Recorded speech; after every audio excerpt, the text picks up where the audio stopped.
Hi అండి, అందరికీ నమస్కారం. Welcome back to my channel. ఈరోజు వీడియోలో ఆరోగ్యానికి ఎంతో మంచిదైన పొట్లకాయ పెసరపప్పు వేపుడును చాలా సింపుల్గా టేస్టీగా ఎలా తయారు చేసుకోవాలో ఈ వీడియోలో చూసేద్దాం.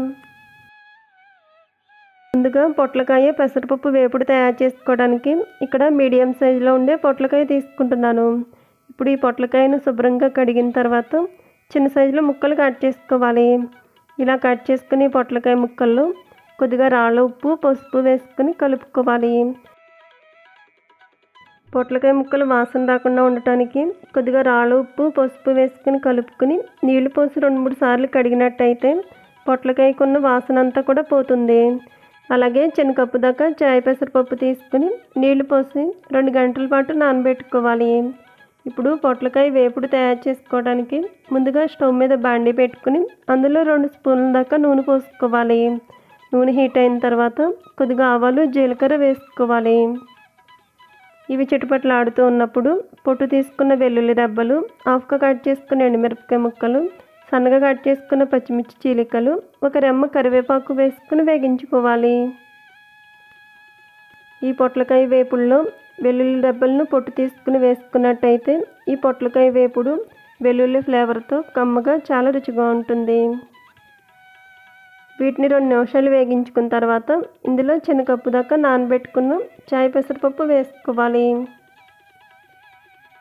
ఈ పెసరపప్పును కూడా 2 నిమిషాలు వేగించుకోవాలి. పెసరపప్పు ఇలా వేగిన తర్వాత ఇప్పుడు ఇందులో సన్నగా కట్ చేసుకున్న ఉల్లిపాయ ముక్కలు 1 కప్పు దాకా వేసుకోవాలి.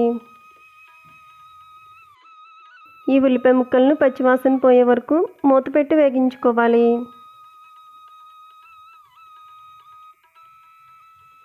ఉల్లిపాయ ముక్కలు ఇలా వేగిన తర్వాత ఇప్పుడు మూత తీసి ఇందులో 1/2 టీ స్పూన్ దాకా పసుపు వేసుకోవాలి. అలాగే టేస్ట్కి సరిపడా సాల్ట్ వేసుకోవాలి. ఆల్రెడీ పొట్లకాయ ముక్కలు కడిగేటప్పుడు రాళ్ళు ఉప్పు వేసుకున్నాం కాబట్టి చూసుకుని యాడ్ చేసుకోవాలి. ఇవి వేసుకున్న తర్వాత ఇప్పుడు ఇందులో ముందుగా కడిగి పెట్టుకున్న పొట్లకాయ ముక్కలను కూడా వేసుకోవాలి.